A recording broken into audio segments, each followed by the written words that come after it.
Well, hello everyone, and welcome to Uncivil Law, where we learn through the misfortunes of others. As always, I hope you enjoy this legal education content, and today is the day I earned that subscription.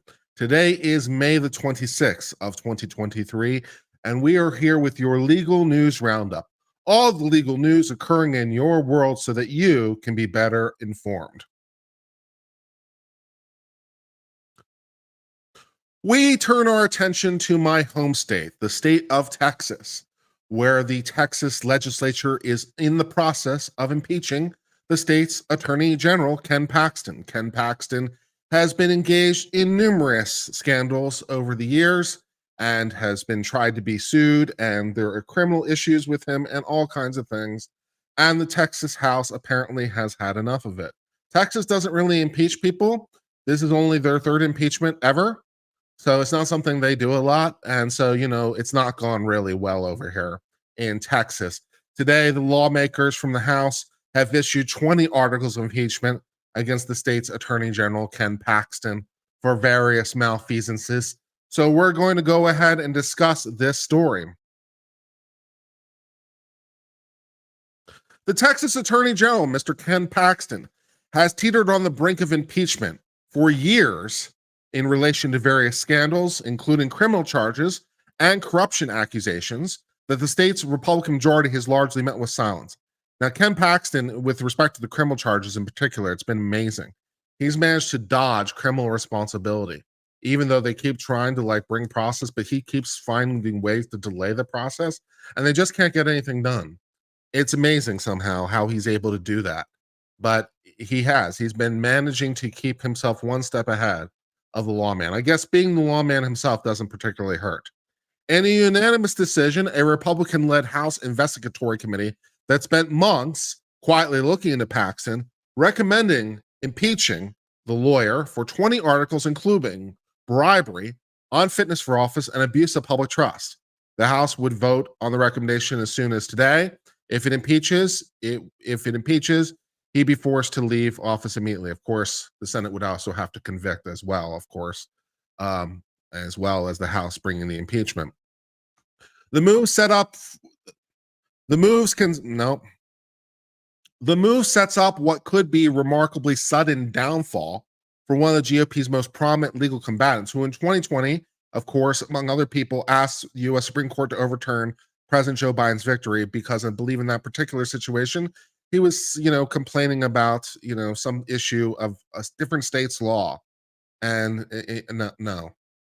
Only two officials in Texas's history have ever been impeached, as I mentioned.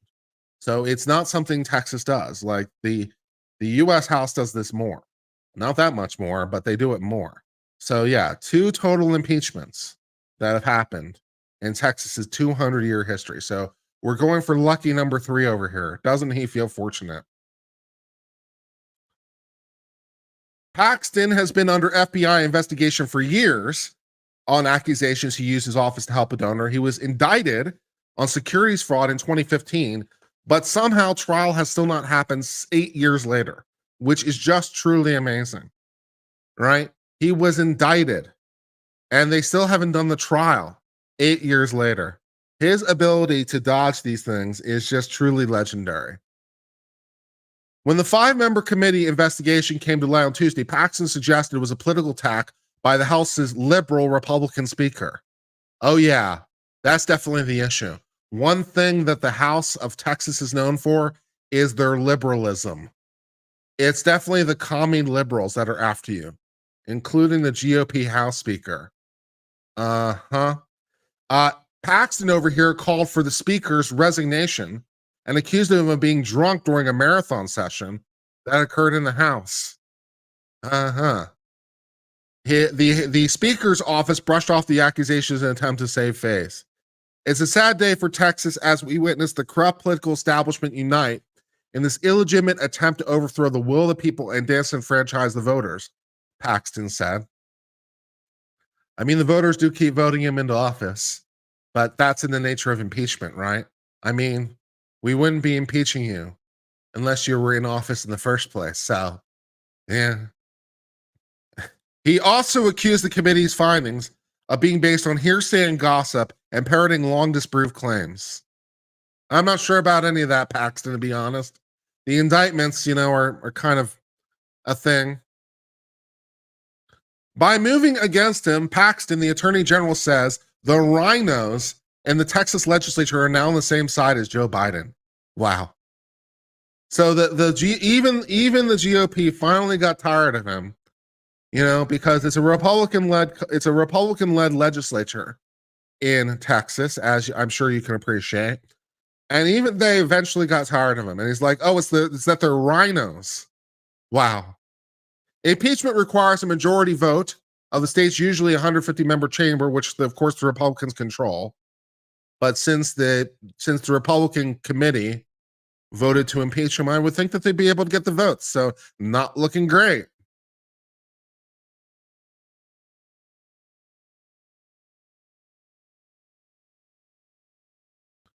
The articles of impeachment issued by the committee, which includes 3 Republicans and 2 Democrats,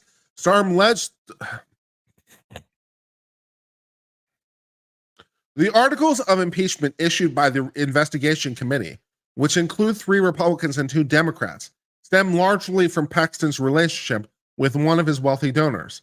They deal heavily with Paxton's alleged efforts to protect the donor from an FBI investigation and attempts to thwart whistleblower complaints brought by his own staff. Yeah, he's had problems with staff problems too over the years. A lot of people in his office have resigned over the years in various forms of protest.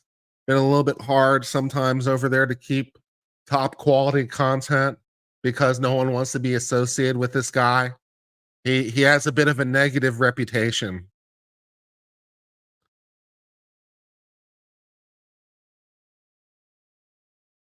Yeah. Unlike in Congress, impeachment in Texas would require immediate removal until trial is held. So he would be kept out of office during the interim. So he would not have his position or not be able to exercise the authority of his position. But he's not, formally removed until the Republican government in the Senate would also convict. So the Texas law requires that, his power be set aside and someone else gets the role while the trial is happening, which of course is a bit of a distinction from the way the US does it, but that's what Texas does. Final removal would require 2/3 vote in the Senate, where Paxton's wife is a member. That should be hilarious. Probably has at least 1 vote for him, or maybe not. Who knows? Lieutenant Governor, who is also, of course, a Republican, did not respond to requests for comments. Paxton, who is currently 60, faces ouster at the hands of the GOP just 7 months after easily winning a 3rd term, including against challengers such as George P. Bush, which urged voters to reject the compromise incumbent, but discovered that many didn't know about Paxton's litany of misdeeds. So yeah, although it's well known in the legal circles and well known in the political circles, the fact that he's been going through this not as well known among the citizens of Texas. He's done a very good job trying to keep the bad press to a bare minimum.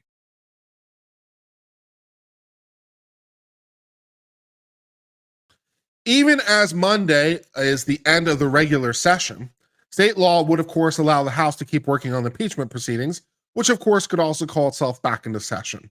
And the Senate would have the same option. So Texas, perhaps a bit unique here, it only meets every other year. So various state legislatures, most of them are part-time. They only meet a couple months of the year, usually, but Texas only meets every other year. But, we don't necessarily have to wait 2 years to do this again. The Senate, we can crawl your ass back into session to deal with this nightmare.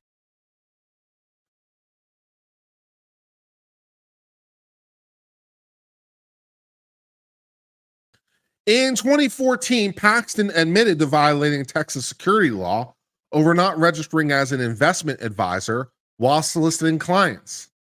A year later, Paxton was indicted on felony security charges by a grand jury in Dallas, where he was accused of defrauding investors in a tech startup. He's pled not guilty to the 2 felony counts that could carry a potential sentence of 5 to 99 years in prison.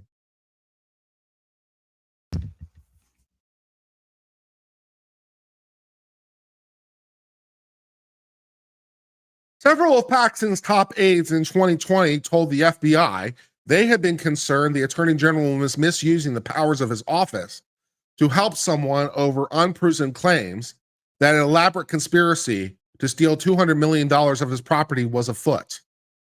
So, he thinks that there's some sort of problem that affects him personally.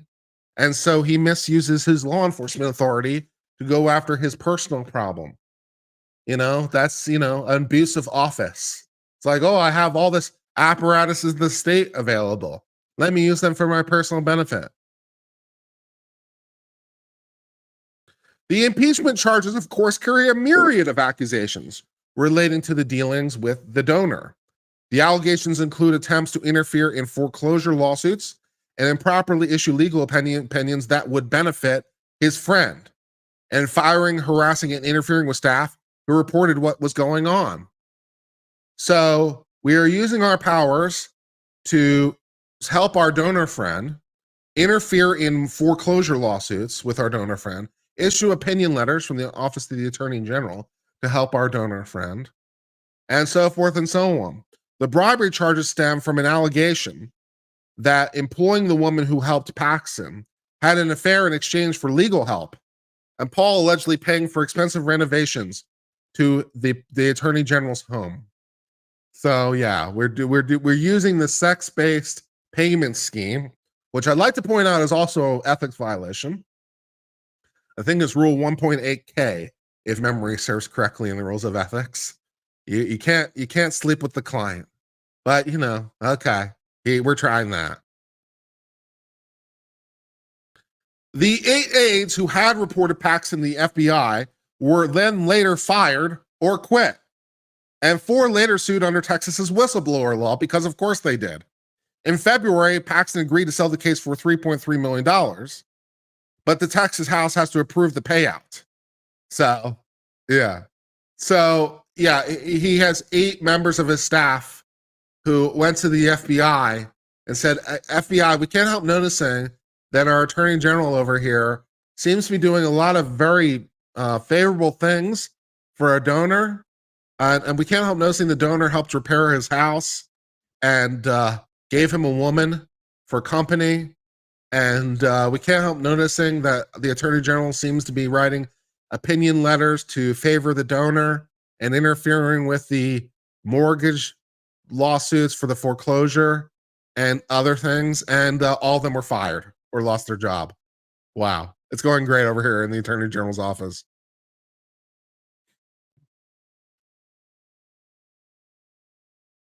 Only twice has the Texas House impeached a sitting official, the governor in 1917 and a state judge in 1975. So, yeah.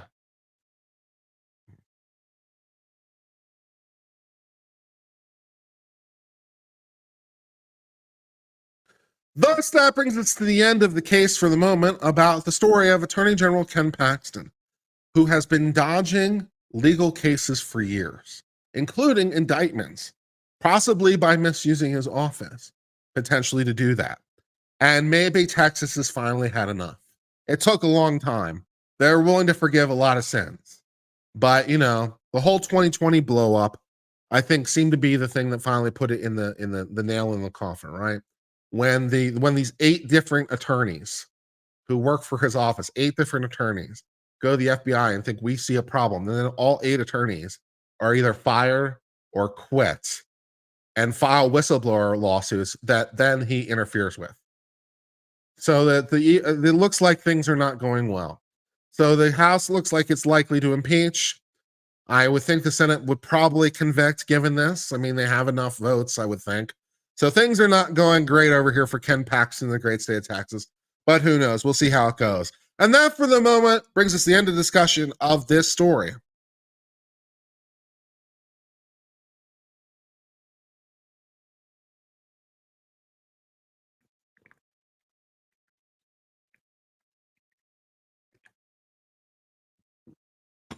Push the button. All right. Hello, everyone, and welcome to Uncivil Law. Thank you for being here. As many of you already know, because I put it on my community tab, I did not have a good night last night. I think I have some mild form of food poisoning. There is various evidence of that conclusion that I will not go into detail about.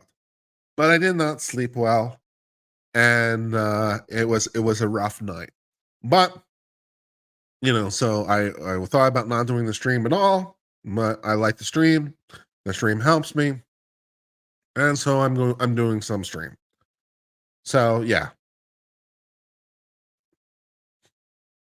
So I just thought I'd let you know why the stream is late, and things are going fine.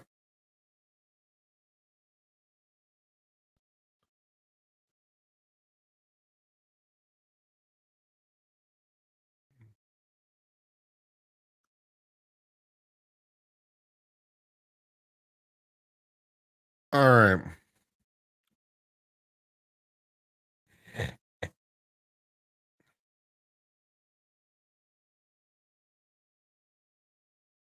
Yeah.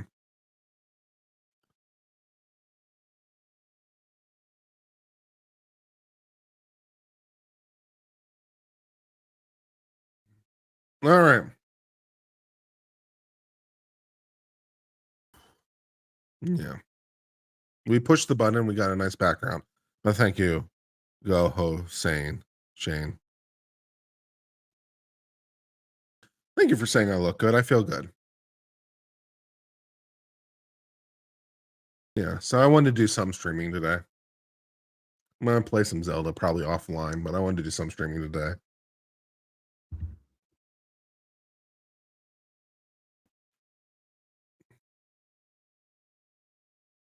Okay.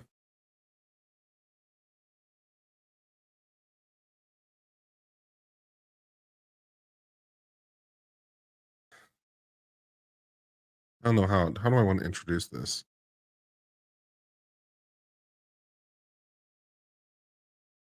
Okay, I'll say the Me Too news, I guess. Oh, I never said I was going to talk about it. I never said I was going to talk about it. I was like I'm not going into detail. No. All right. In Me Too news, some actors who were involved in a earlier production of a film, Romeo and Juliet, had sued, saying that they were forced to do nude scenes in the movie as teens, have had their lawsuit thrown out of court. So yeah, the girl was underage at the time. This was, not a problem really at the time. This particular movie was shown in many, many, classrooms throughout the year as a particularly nice depiction of Romeo and Juliet. But the people sued, saying we were exploited. Well, their lawsuit has now been thrown out, and saying that the lawsuit came too late. Let's discuss the story. The Los Angeles County judge on Thursday said that they will dismiss the lawsuit from the stars of the 1968 Romeo and Juliet scene filmed over, which included, let me redo this again. A Los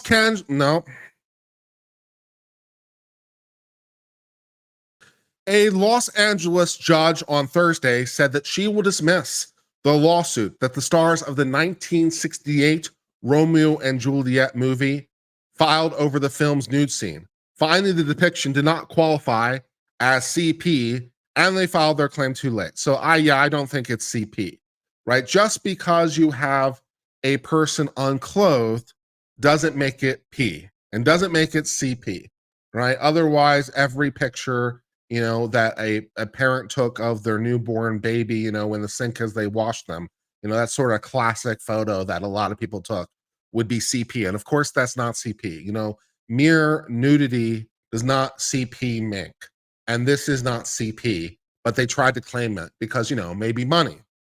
The judge ruled in favor of the motion dismissed from Paramount to dismiss the lawsuit brought by Olivia Hussey, who was 15 at the time she played Juliet, and is now 72 because it's been a hot minute. And also Leonard Whitling, who was Romeo at 16 and also 72. Also, incidentally, 15 and 16 is probably what these roles are for. That's probably the right age for those roles. in sort of the way it was written. So, and the sort of the story behind it and the romance, all the things. So yeah, I mean, that's pretty true to what the story is in a lot of ways. That's kind of part of the point. Anyways, the judge determined the scene was protected by the First Amendment, finding the actors not put forth any authority showing the film here can be deemed to be suggestive in that way, as a matter of law to be illegal. Again, I tend to agree, right? Just because it involves, a child who is not wearing clothing does not make it P. It doesn't make it that thing. It requires something a little bit more than that. And this is a artistic work as well. That was a major motion prediction as well. So, not that. As also part of her written decision, she found the suit did not fall within the bounds of the statute of limitations, which had been temporarily suspended. But the February re-release of the film did not change that. So the reason this lawsuit in part is being brought now is because California, like many states, have said, our statute of limitations when it came to some of these abuses in the past was too bad because it was too short. And we didn't really realize what was going on. People should have another go at this to recover for injuries that long occurred, which, is a reasonable thing to think, right? We didn't really realize how we were exploited and we're going to bring a lawsuit now. But of course, we tried to cram ourselves into that exception. And it's like, it doesn't fall within the bounds of the statute of limitations, and the re-release of the film doesn't change that. It's the same film as before, so no. The actors' attorneys denounced the decision and said they plan to file another version in federal court. I don't know why they would get any further in federal court, to be honest. There's a res judicata problem at this point. If you're trying to sue based on state law, which this is, and you have a state law decision already, why would the federal court go differently? Unless you can find a federal hook. But there's no federal hook.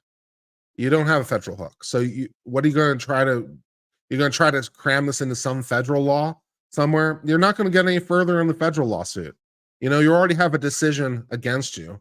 The federal judge isn't going to overrule this. The attorneys say, we firmly believe that the exploitation and sexualization of minors in the film industry must be confronted and legally addressed to protect vulnerable individuals from harm and ensure the enforcement of existing laws, the lawyer said.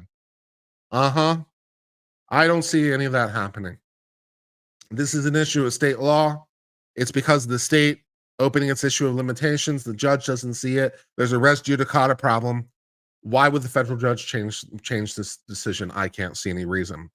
The film and its theme song were major hits at the time, despite the nude scene that briefly showed the girl's bare buttocks. The film and its theme song were major hits at the time, despite nude scenes that briefly showed the guy's bare ass and the woman's bare breasts, which, is part of the artistic expression to some degree, because, that's part of the story. And, a little bit of boob, it does not CP make. I'm sorry, but no. It also, of course, was played for generations of high school students in school. So you probably saw this in school, especially if you're of a certain age. So yeah, apparently teachers everywhere were showing the CP to generations of children. Sure they were. The director, who died in 2019, initially told the two they'd wear flesh-colored undergarments in the bedroom scene, but not so much. But on the day of the shoot, they told them they only wear body makeup while still assuring the camera would not be positioned away to show nudity. Here is a picture of 15 and 16-year-old Romeo and Juliet. They look great.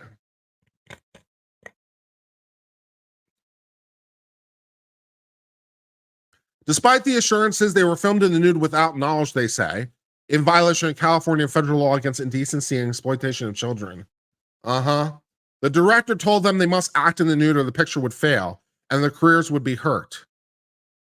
Maybe. I mean, maybe not. It's an artistic choice. It's art though, right? This is This is a legitimate and substantial artistic interest. So this is one of the reasons you get past the obscene. So if you're thinking about like why this isn't CP, like on a technical legal level, excuse me,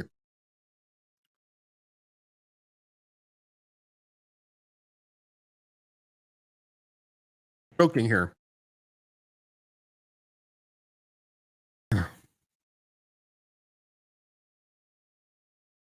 All right,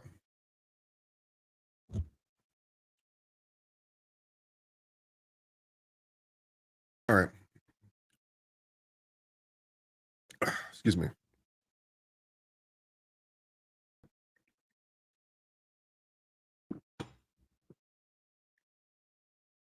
Okay. Okay. So if you're wondering why this doesn't qualify as CP on a legal level, one of the reasons is because of its serious artistic merit. Oh, God damn it.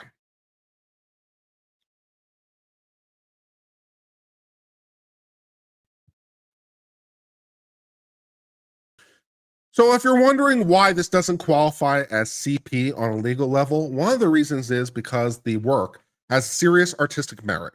And you can look to a case called Miller versus California, which defined what legally qualifies as an obscenity. Obscenity. God damn it.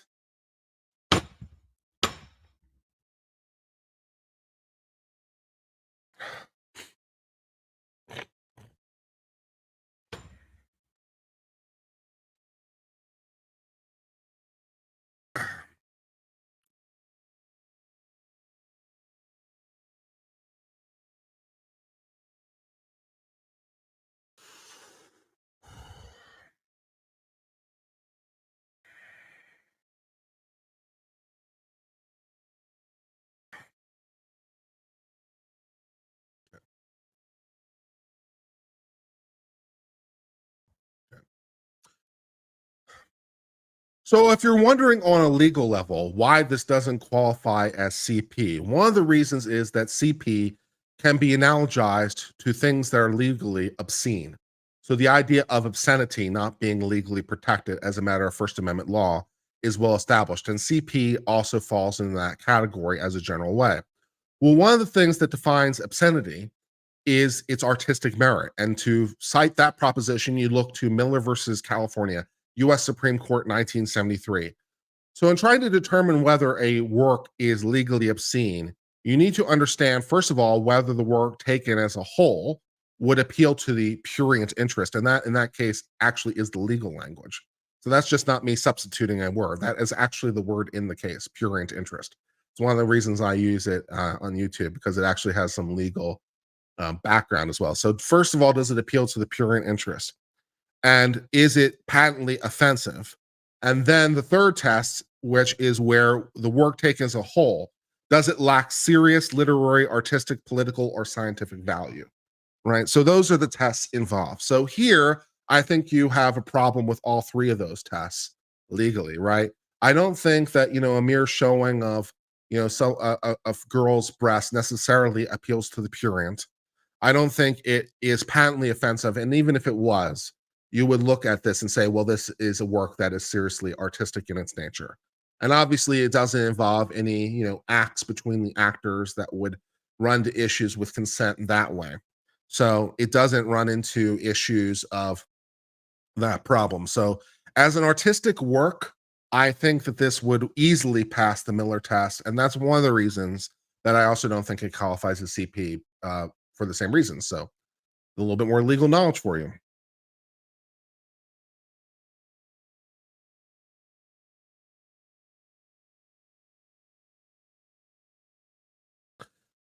The actors say that their career in the film's success suggested that they had been defrauded, that they had been engaged in sexual abuse and sexual harassment, and it sought $500 million of damages. Holy shit. $500 million of damages. Man, damn. We're really going big on this, aren't we? Shit.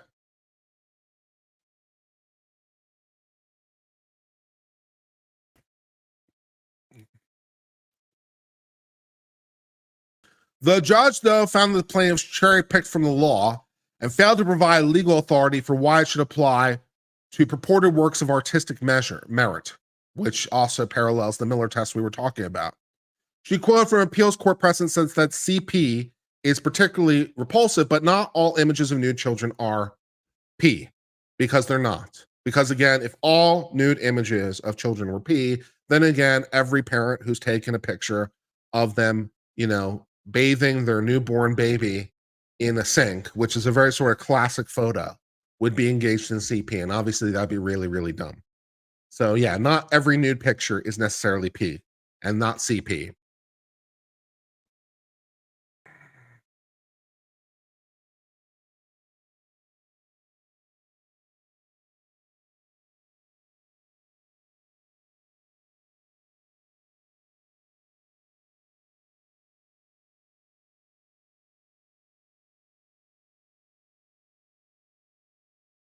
Okay, once your EPA reading, let's go kind of derail my favorite part. Yeah, that was my bad, but thank you.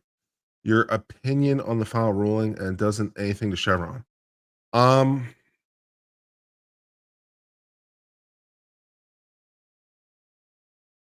it doesn't do anything in Chevron in its own right, but I think I think kind of what I've thought before on this issue. Um, I think the Supreme Court is kind of tired of the agency's shit when it comes to this. And there have been increased calls over the years to, of course, take down Chevron. And they've obviously taken a case next term to purportedly do potentially exactly that. So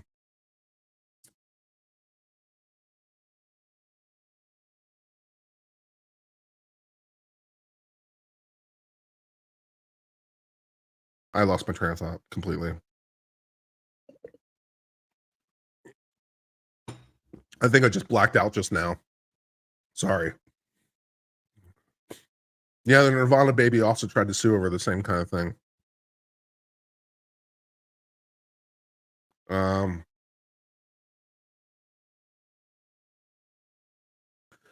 Thus, that brings us to the end of the case of Romeo and Juliet lawsuit, a 1968 film in which we saw a little boob, maybe from a 15-year-old, but it does not CP make. That's dumb. And also, the work obviously has artistic merit and all the rest of it. And also, your lawsuit was brought too late, and also, it's dumb. So, all that good stuff. So, yeah, that's all those things. And that case is over. And that brings us to the end of discussion of this story.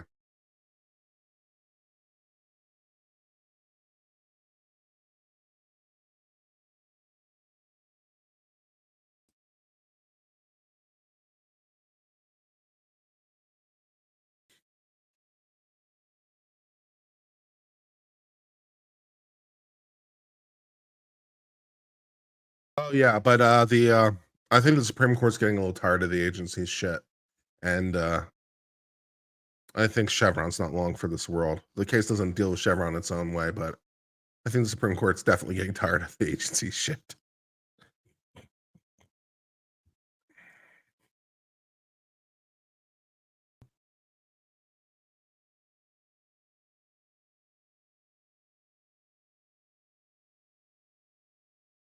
All right.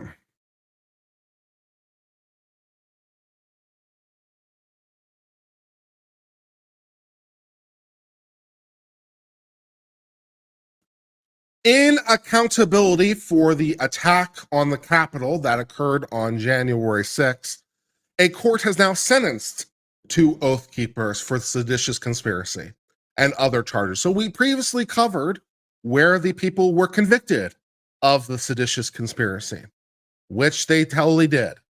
Yeah, they engaged in a conspiracy to use force to attempt to disrupt the actions of the United States. Yeah, so the sedition, pretty good. And the court now handing out the most serious sentences that they've handed out so far. Push the button. Thank you. I'll just redo it. God damn it.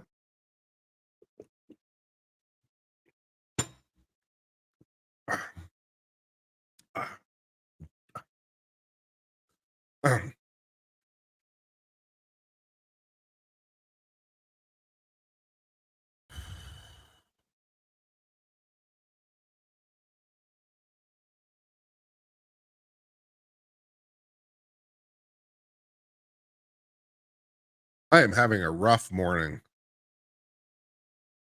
but I'm still trying to show up and do it for you. So I apologize you have to go through the rough morning, but I want to show up if I can.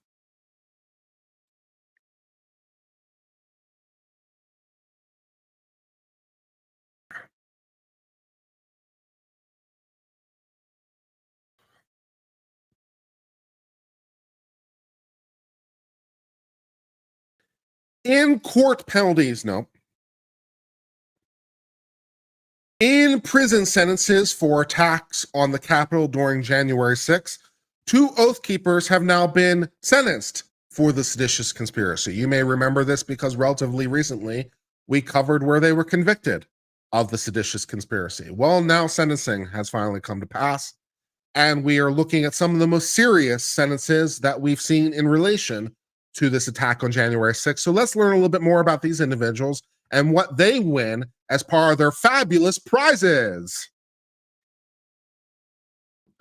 Elmer Rhodes, who is 58, of Texas, who is a founder and leader of Oath Keepers, and Kelly Meigs, 54, of the great state of Florida, the leader of the Florida chapter of the organization, were sentenced today for the seditious conspiracy in relation to the attack on the Capitol on January 6th.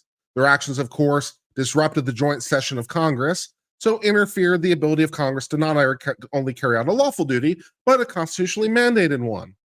So that makes it just, all the bad. Rhodes was sentenced to 18 years in prison, followed by 3 years of relief, which is, of course, the longest sentence to date relating to the January 6th attack. Meigs was also sentenced to 12 years, followed by 3 years of supervised release. So yeah, we're not messing around on this one, right? A lot of people over here did a lot of things, not all of them of equal weight, and some of them maybe didn't even do anything at all when you talk about the grand crowd, right?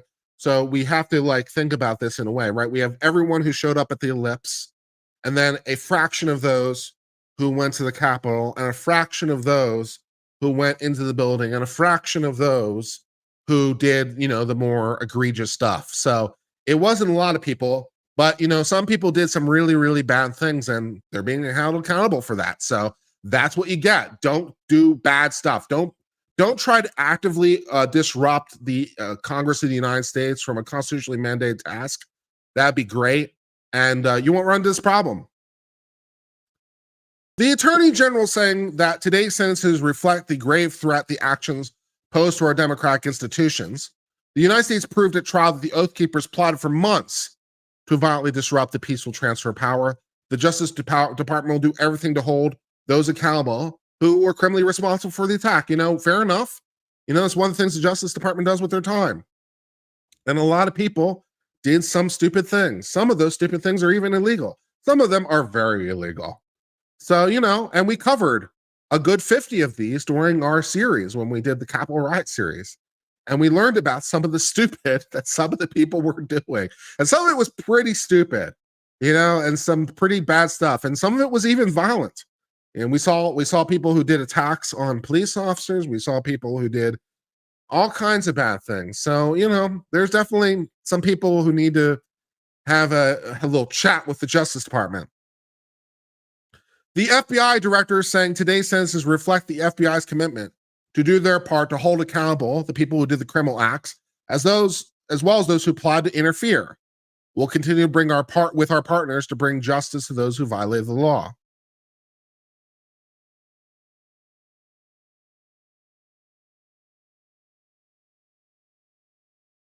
There have been few instances in our nation's history when citizens have engaged in seditious conspiracy, which is conspiracy to use force to oppose the functioning of our government. More people were convicted in seditious conspiracy with the siege, than any other criminal event since the statute was enacted. Yeah, seditious conspiracy is not exactly a common charge, but there were a lot of people involved and did a lot of things, so it's not particularly surprising that a couple seditious conspiracy counts going around too.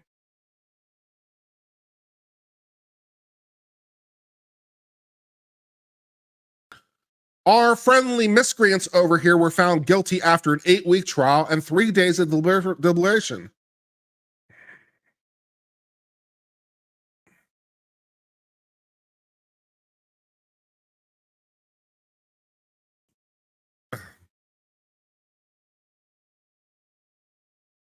Our friendly neighborhood, no.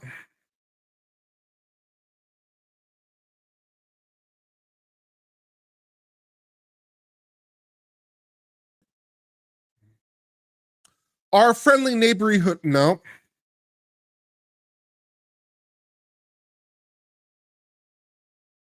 Our friendly neighborhood, neighborhood, neighborhood, neighborhood, neighborhood.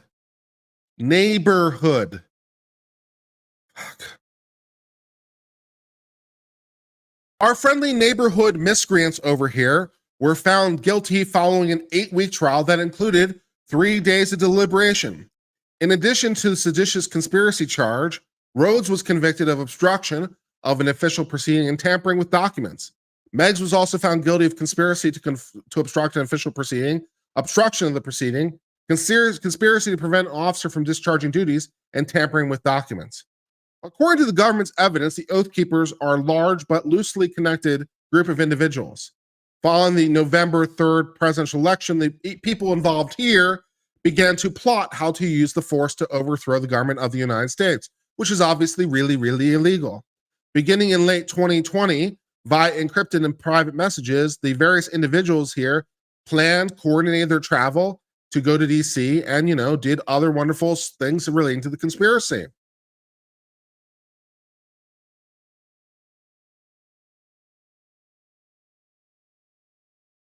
Apparently, some of the things they did included organizing into teams that were at least prepared and willing to use force and transport firearms and ammunition into Washington, D.C. We've definitely seen some people who were convicted of that as well.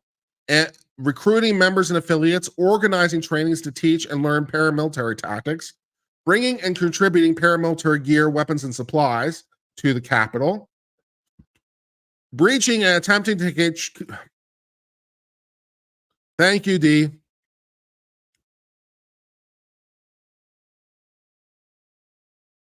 Breaching and attempting to take control of the Capitol grounds in an effort to prevent the certification, using force against law enforcement officers while inside the Capitol, and continuing to plot after January 6th to oppose by force, the lawful transfer of power, and using websites, social media, text messages, and encrypted messages to communicate with others. So they seem to be very, very dedicated to the, overthrow of the peaceful transfer of power thing, which the government's going to have a very sharp word with you on that one.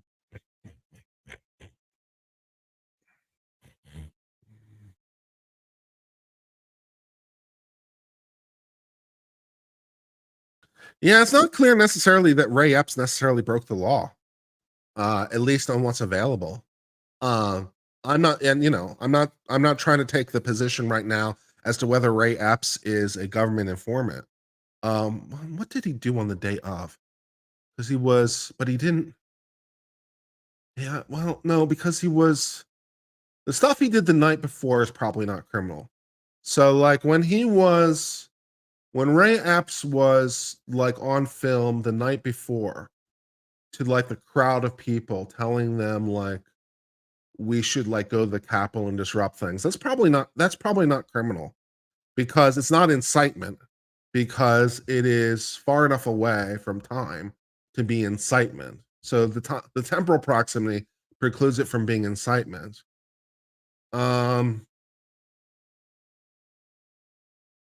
It probably doesn't qualify as solicitation under the context.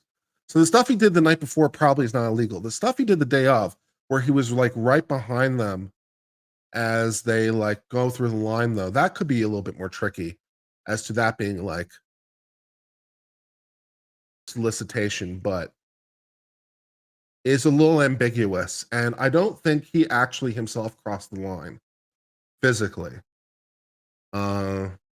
Or did anything himself. I don't remember. Did Ray Epps actually go past the did he go into the Capitol building?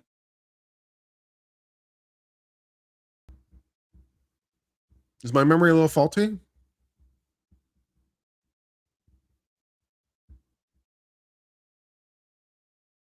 Okay. Fair enough.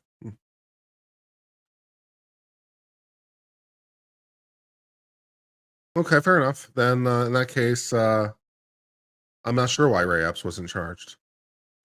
to be honest. Yeah, I don't know why. I don't know why if he went into the why he went to the building, he wasn't charged with at least trespass.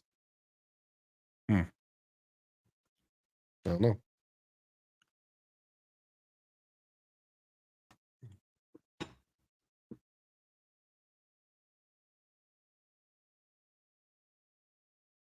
Mm,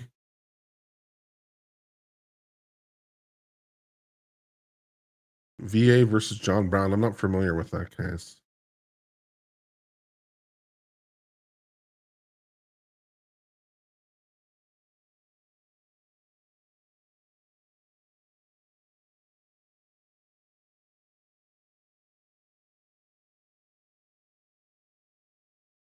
Hmm.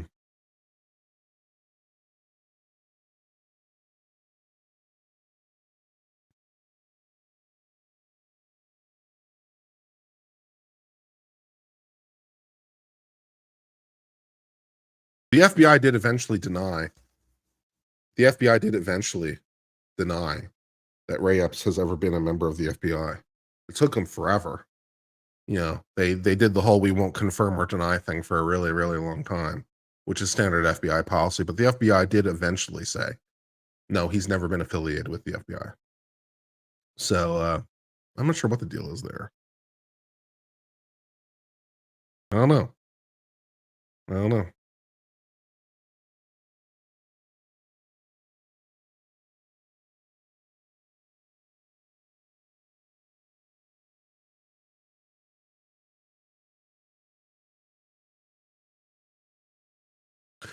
And in the 28 months that have occurred, no,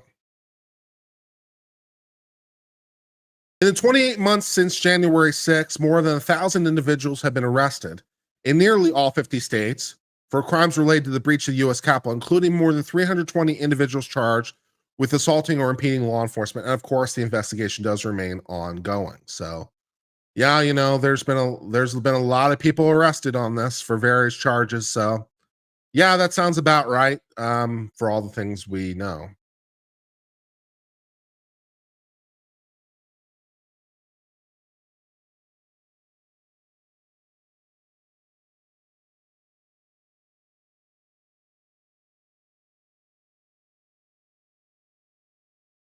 Thus, that brings us to the end of the story of the seditious conspiracy that didn't end well for these people, getting up to 18 years in prison. So, don't do this. This is seditious conspiracy is the best recommendation there, and all that good stuff. And that, for the moment, brings us end of discussion of this story.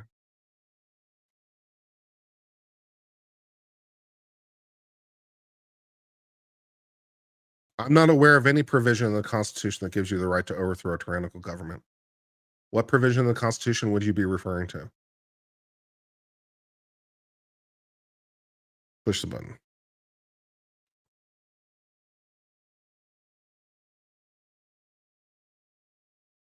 All right. I need to use the restroom. So if you will please pardon me, I will be right back. So, don't fret. Uncivil Law will return. But Uncivil Law needs to take a breather. Where's my. Yeah, okay. I'll be right back.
Hello.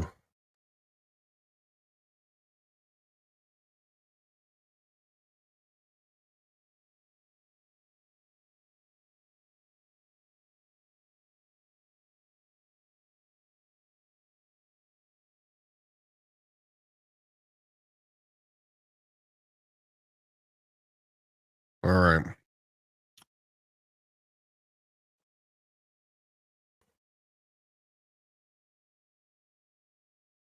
All right, here's what we're gonna do.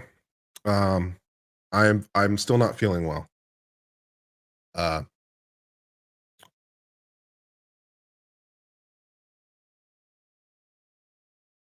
so we're gonna cut this one a little short today. But we did something, and that's good. So we'll do uh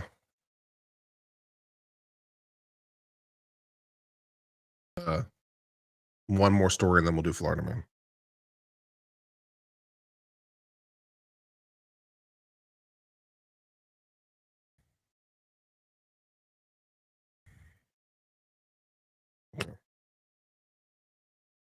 All right.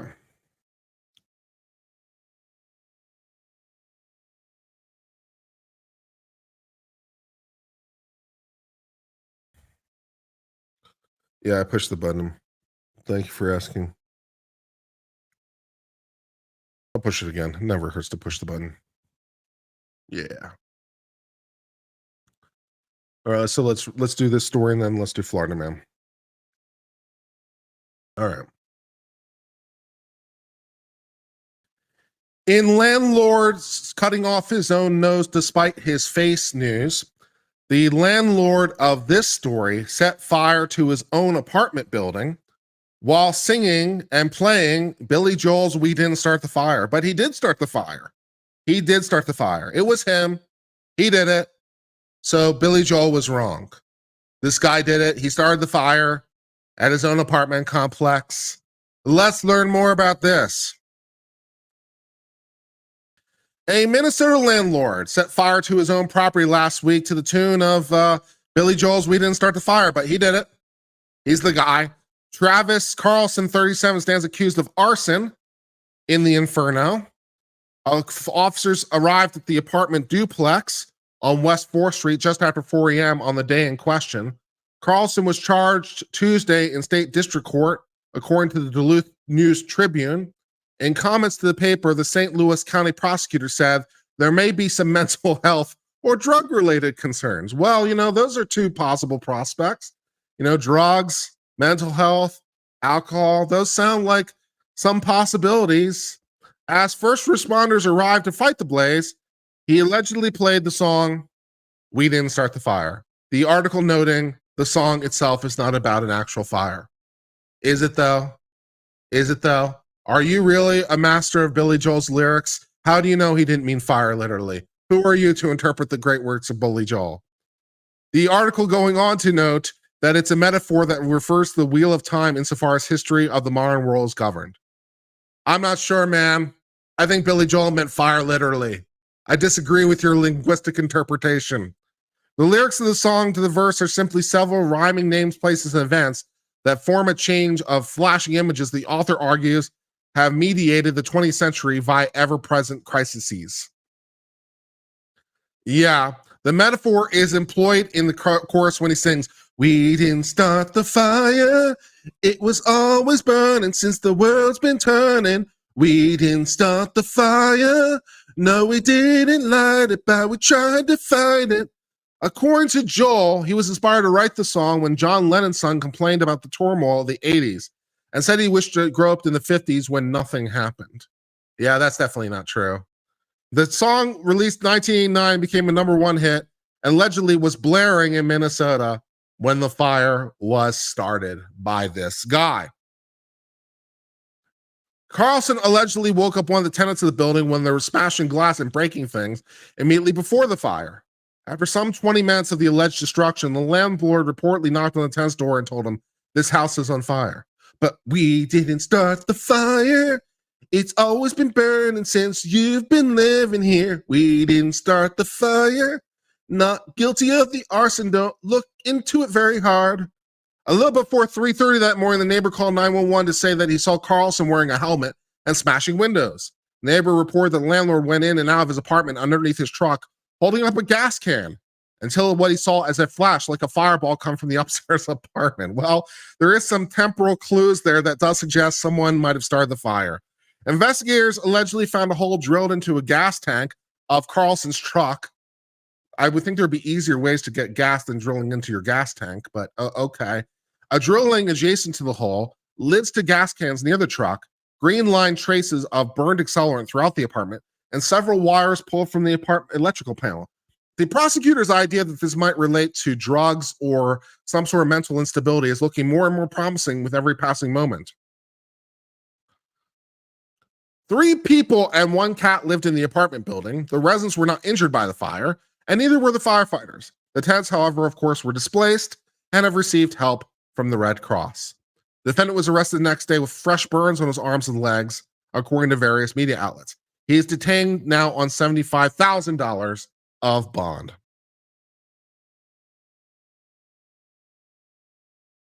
John Lennon's son. John Lennon's son. Not John Lennon.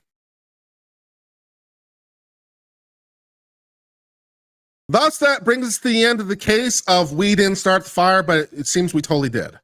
And we burned a building in which there was a dwelling in which people lived, and that is a bad thing. That's the arson. Don't do the arson. And so he played a little don't start the fire after apparently figuring out the only way to get gas to start his little shindig was to drill it out of a gas tank. So he got under a truck with a drill and drilled into a gas tank in order to get gas in order to start the fire. Couldn't think of any other ways to get gasoline, I guess. So something is not perhaps fully right in the state of Denmark. And that, for the end, brings the discussion of this case.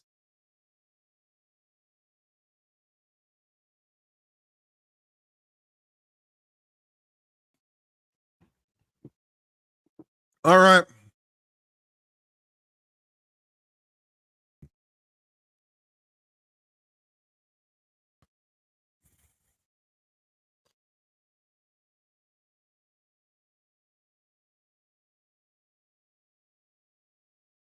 Smoke on the water.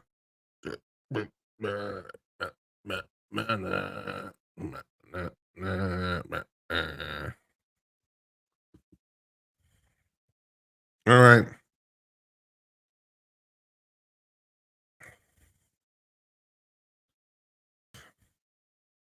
If I need to get something for lunch, maybe I should get some soup somewhere. I don't know.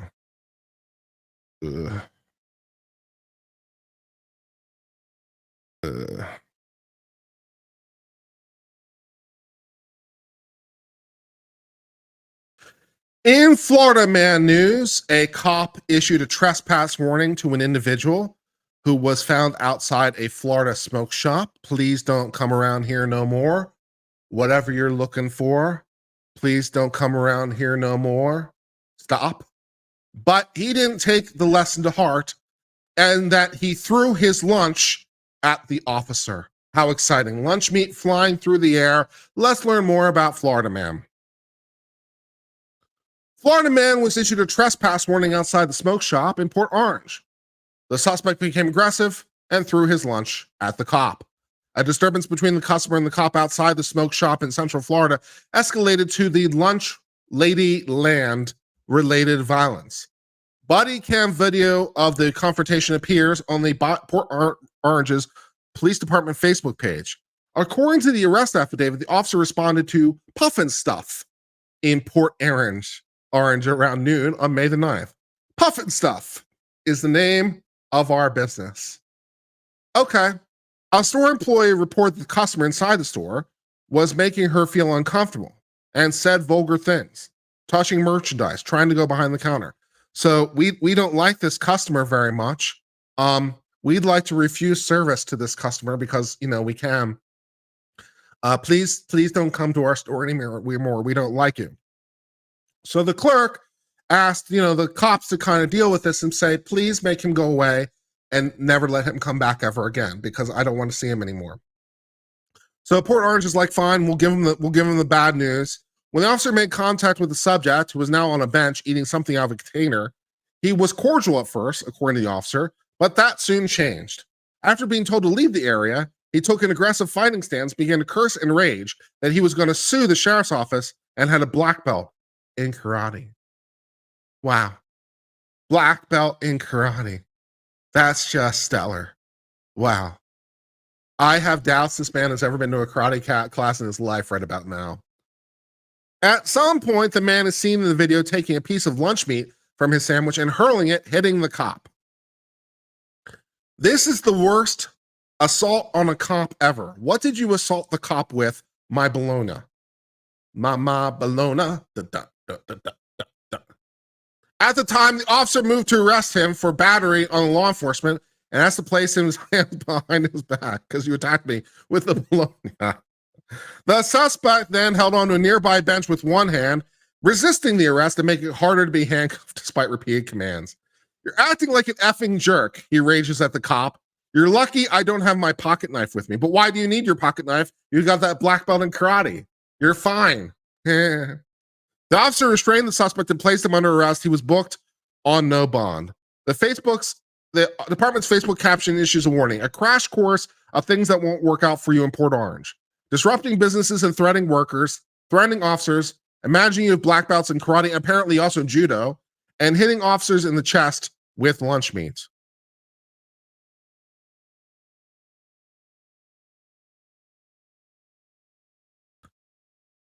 Thus, that brings us to the end of the case of the Port Orange man who had a little bit of confrontation with the police, and things didn't end well, throwing his lunch meat at the police officer.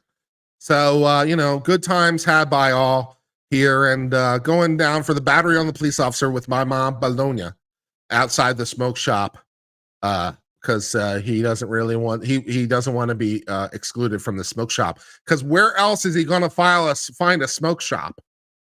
I mean, this is the only one in town. If he loses this one, where else could he possibly go? Yeah. So we got to fight for our right to smoke. And that's what's going on. So that brings us to the end of the discussion of that story.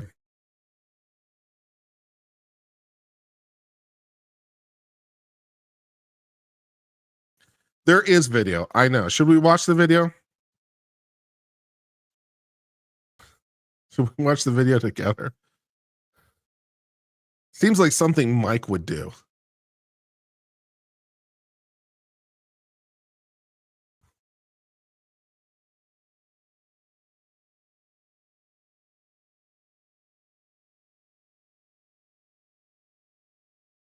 I'm looking.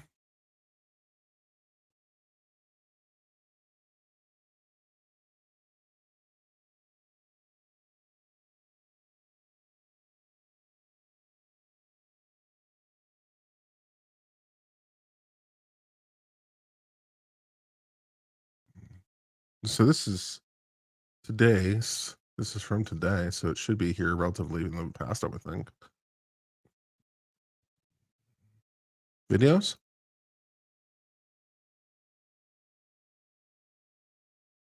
I think this is it. Is this the one? It looks like the one. All right, I think this is it. Yep, that looks about right. Okay, hold on. We're watching this now.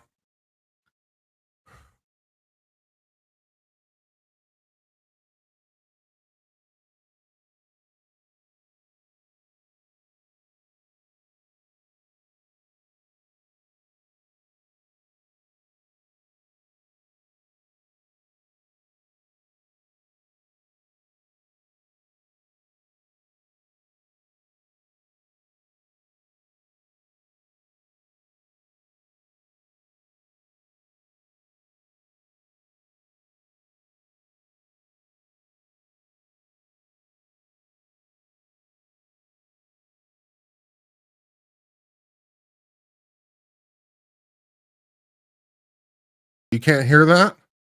You can't hear that? Did I not add it with audio? Oh, that's my bad. I'm sorry. I didn't add it with audio. That's my fault. Hold on. Yeah, I forgot. I had to re-edit with audio. I'm sorry, my bad. I'm sorry, my fault. That was my fault. I'm a bad uncivil. I'm a bad content creator. Please bear with me. I beg your forgiveness. I'm sorry. I'm sorry.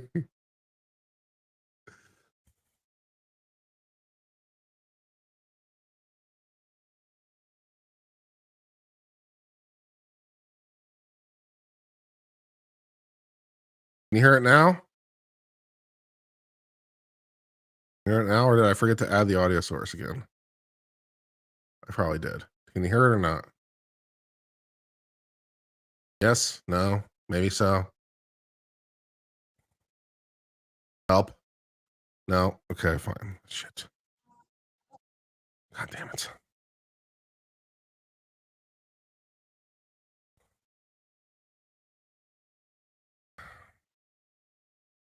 All right, this is the one I need. God damn it. I'm a good uncivil. I'm a good uncivil. I'm a good uncivil. I'm a good uncivil. I'm a good uncivil. Officer. Are you Angel? I am. How can I help you today? I don't know if he is still sitting out there at the moment. He might be the guy at Alberto's. Mm-hmm. But I called about him causing a disturbance, and he's come in here quite a few times already, and has bothered me and customers. It makes me very uncomfortable. He said a lot of vulgar things to me, and he likes to grab things and try and come behind the counter. So, kind of want him trespassed. Okay. Yes, and it's not your fault. I was arrested about 8 months ago. Okay, back up for me a little bit, please. Okay. I was arrested 8 months ago, and I spent 18 months in prison, which was not fun. I'm so glad to be out. But anyways, I'm suing the Volusia County Sheriff. I'm suing. This is all with my lawyer. It's currently underway. What's your question? Just get to that. If I sue the Port Regional Police Department and they give me $250,000, that's tax-free, right? I have no idea. Okay, I'll have to talk to my accountant about that. Okay. I'm here because the employee in the smoke shop right here behind me says that you've been coming in and out and bothering her and the customers. No. When she told me to be quiet and leave, and I said... Okay, well, she says you've been in and out multiple times and you won't leave the place alone. So, hang on, let me talk. Okay. Let me talk. It's not a debate or a negotiation, okay? No. You are now trespassed from the store, which means you cannot go in there anymore. Okay, do you understand that? All right, then she'll have to set my stuff outside then. What stuff? I have $2,000 worth of merchandise that she's holding. No, she said that she rung a bunch of stuff up for you and you never bought it. Okay. Go ask her, you motherfucker. Okay. Come over here and I'll kick the fucking shit out of you. Come on, motherfucker. Okay. You think I can't do it? I know. Don't want to do this. Black belt in karate, and a black belt in judo. You understand you're trespassing from the store, correct? I'll take your goddamn gun and walkie-talkie. Okay. And I'll drive off in your fucking patrol car. Okay. You understand you're trespassing from the store, correct? Yes, I understand, you motherfucker. Okay. Now get the fuck out of my face. I'm 12 feet away from you, not in your face at all. Okay.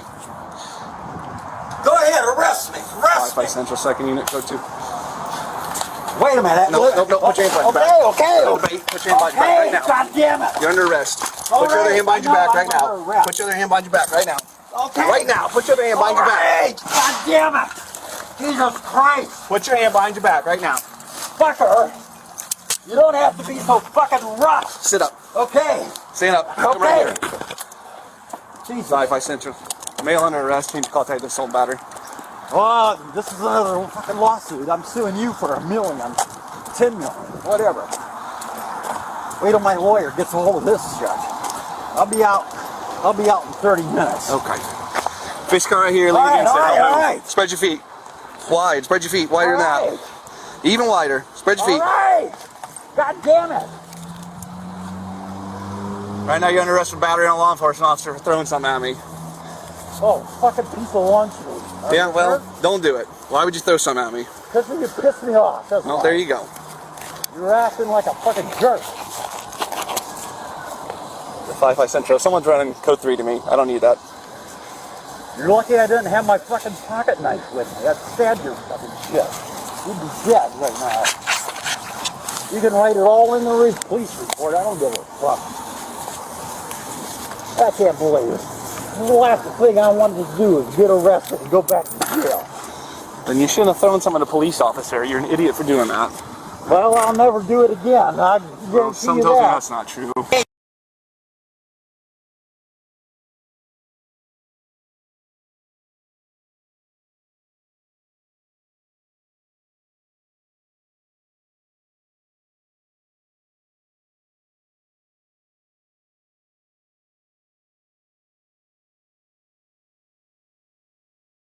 So,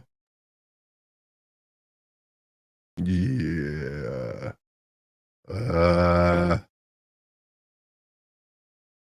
It's okay, guys, because he's going to sue the cop for $1 million. He's got to get that payday.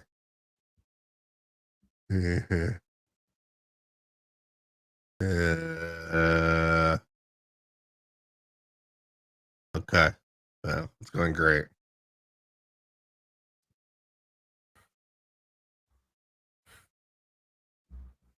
Oh yeah.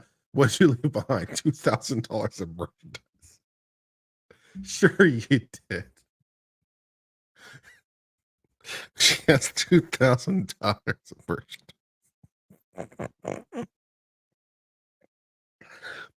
I don't think I do not I do not want the case. I do not want the case.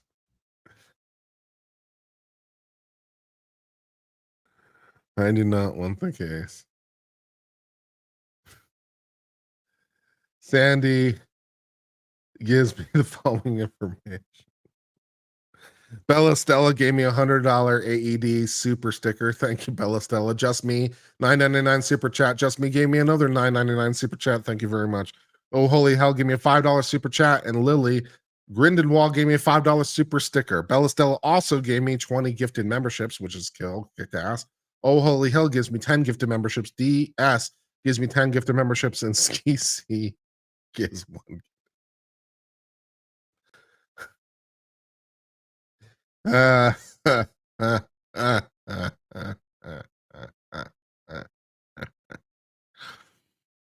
don't want to. Oh Lord. And Carl Blakemore just gave 10 gifted membership. Yeah, I'm not really as much a trial lawyer as I would be an appellate lawyer. I'm not really this is not my cup of tea. I'm not sure what appellate issues there are, but yeah, this is see the nice thing about appellate laws, you don't have to deal with facts or people or juries or people or disputes or people or juries or people. So you don't have to worry about those things. So appellate law's a lot nicer. Oh, holy hell, give some more gift memberships as well. No, please keep trying to one up each other. That'd be great. Please keep trying to one up each other. And whoever gives the most gift memberships gets my love.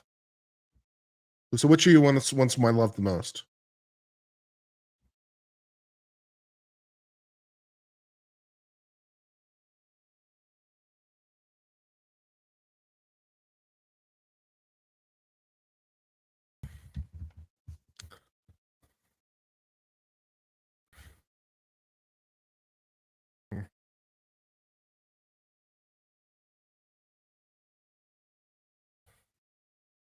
Like, what am I supposed to do with this at trial? What am I supposed to do with this bullshit?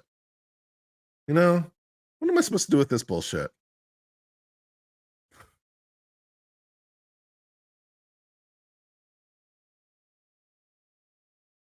Sandra Ramirez gives some gift memberships. As long as you guys keep giving gift memberships, I guess the stream will continue. It's a way to pick my energy up after not feeling particularly well.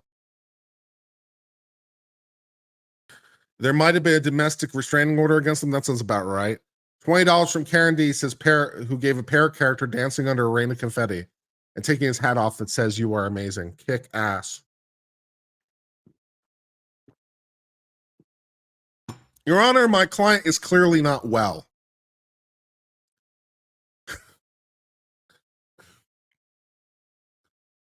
That's what I got to say. My client is clearly not well. He needs help. He needs lots of help.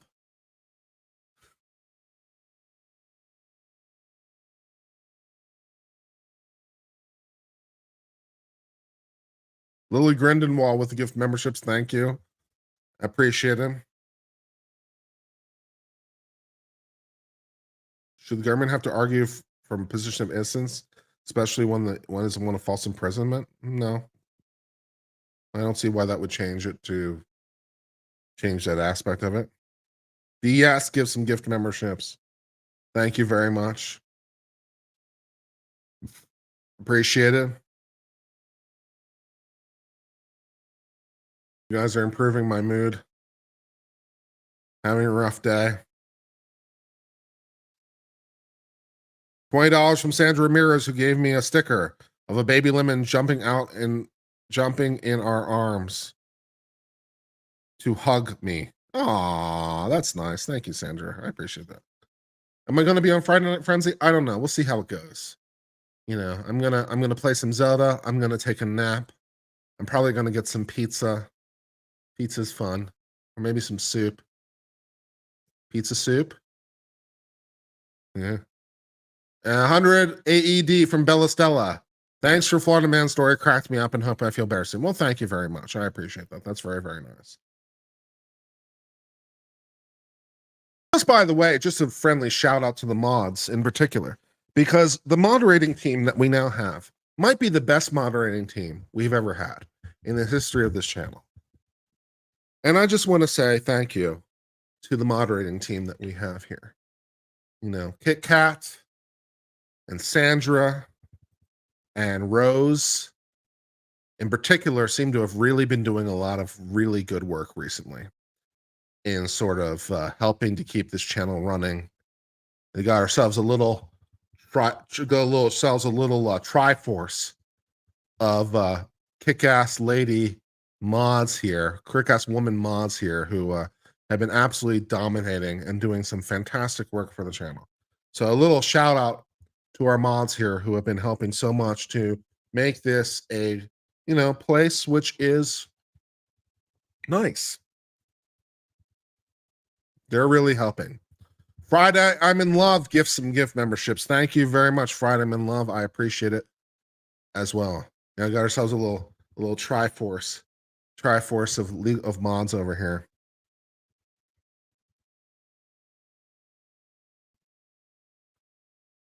They've been really, really helping lately maintain the channel and making it a place that's wonderful for us all.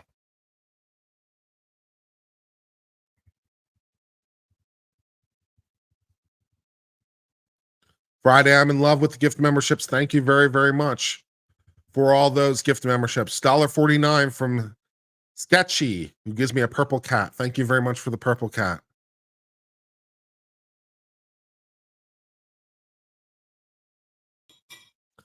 $5 Australian from Aussie, who says, thank you for making a rough few days and great, Kurt. You and your mods rock. Thank you very much. I appreciate it.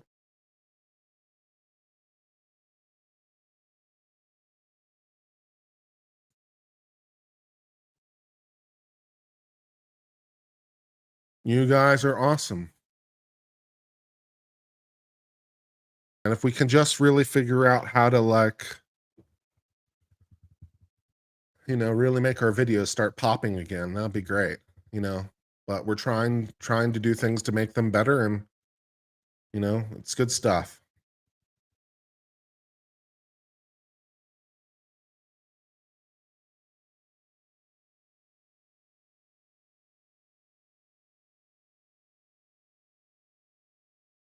Keep playing with the thumbnails and titles to try and make them better.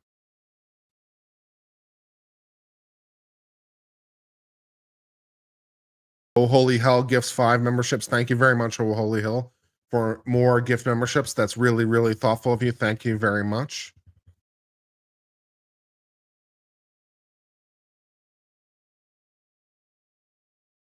You give yours to PayPal, that's fine. We appreciate PayPal.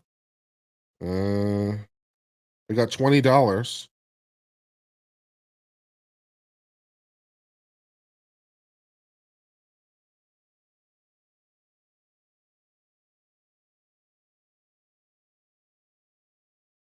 Hold on.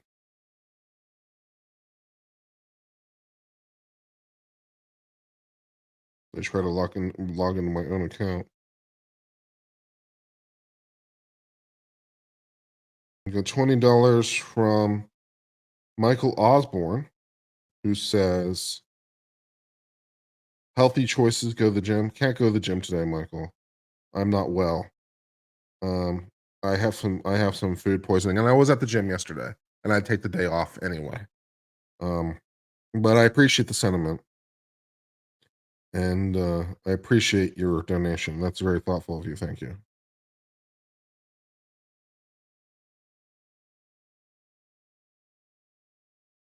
DS, give some gift memberships. Thank you, DS, as well. Appreciate for your gift memberships. That's nice. A lot of people donating memberships today. A lot of people supporting the channel today. Really nice. It makes me happy that I did this stream because I was thinking about not doing it at all. So I'm happy that I tried to muster through as best as I could.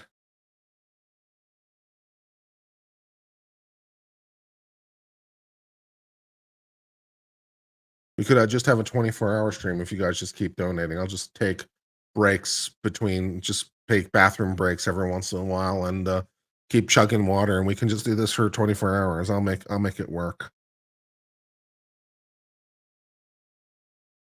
A felt hat is for winter. It's custom to sport a straw hat now in Texas. I understand, but you know, I like this hat, and other people like straw hats, and straw hats are cool too. But I like this hat, and I'm wearing this hat. So this hat also is a kick-ass hat. I assume many of you know the story behind the hat, but some of you may not know the story behind the hat because some of you maybe are new. So I will give you the lore of the hat because the hat has lore behind it. All right. So this hat, for starters, is custom made for me by a hatter. Namely, it was custom made for me by, I don't know if you can get this logo in here. If that'll pop up on the screen or not. You can see that. And it's not very easy to see the logo right now. But that's Texas Hatters. I think you can tell that. Texas Hatters, I think you can see that. And this was custom made for me. Made especially for Kurt Mueller. That's me. As you can see here, hold on. This is in the style of what's called Gus. It is made of beaver wool, made of beaver pelt, 100. And of course, it was made in Texas, United States of America. So this is custom made by hand by Texas Hatters, which at one point were either the official hatters for the Texas state legislature or the official hatters for the Texas governor. I forget which, but you know, it's also where a lot of famous artists got their hats as well. It's a very well-known hat shop. So a lot of like big name musicians. I know Stevie Ray Vaughan got a hat there at one point and stuff like that. The reason, incidentally, I had to get it custom made is because I can't buy hats off the shelf because my head is too fucking big. So I had to get a custom made hat. This is 8 3/8 in terms of its hat size. So it's a big ass hat because I have a big ass head. Just to wear all those big ass brands. And you can see it's you know, and everything everything about it, of course, is custom. You know, the color is custom. The band around it is custom. Everything is custom. So good stuff. The hat was $850, but you know, it's a top quality handmade hat, so it's fine. This is also when I used to have money and a job. So when since I wear it on stream, it was also a business expense, so that was nice. And of course, it will last forever because it's handmade. So.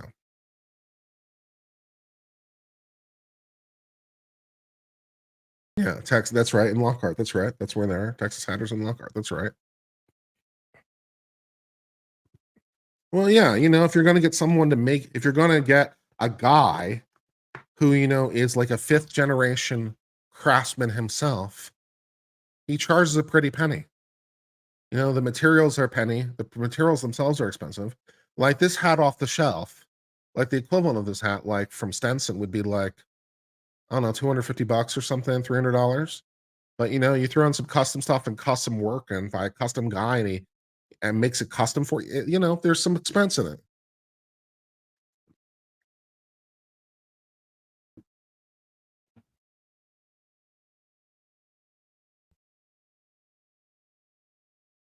Akabura? Yeah, Akabura is cool. Akabura is cool.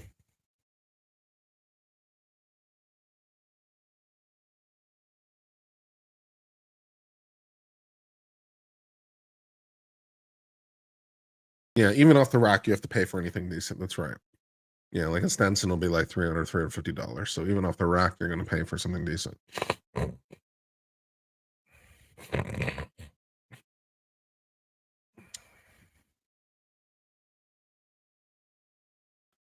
So, and I've been wearing it now for 3 years on stream. So I think it's been doing very well as a hat. It is a great hat.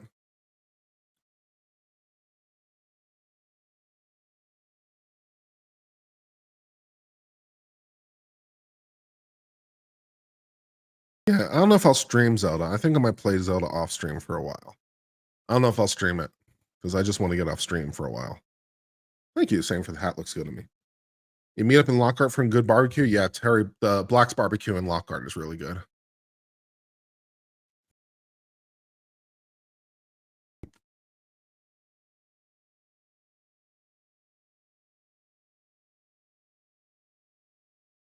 All right. I'm going to sign off for now. I really did appreciate all the gift memberships today. That was very, very generous with the gift memberships today. You guys really, really were very, very thoughtful with gift memberships today and Super Chats today. So really, really just from the bottom of my heart, thank you. It really does help. I do have some expenses behind this channel. We're trying to calculate all the expenses of this channel, and it's fairly notable. I think we're spending like, I haven't really totaled it all completely up, but we're probably spending somewhere like $400 to $450 a month on the channel on various creation tools and various software and various things to help the channel go and make it great. So, your super chats are literally what keeps it going. Also allows me to eat, which is also a plus. I like the eating. Also allows me to have a roof over my head. That part is nice. I like the roof over my head. I like the roof over my head, and I like the eating, and I like the things that helps me maintain the channel going. So that's nice. So all that good stuff. I'm going to sign off for now. I may or may not be on Friday Night Frenzy tonight. We'll see how it goes. For now, I'm going to sign off, and I hope all you are well. Cheers, my friends. And by the way, if you're in the United States, I hope you have a great Memorial Day as well. For those of you who have Monday off as a holiday, I hope you enjoy your 3-day weekend. I'll be going bye-bye now. Bye-bye.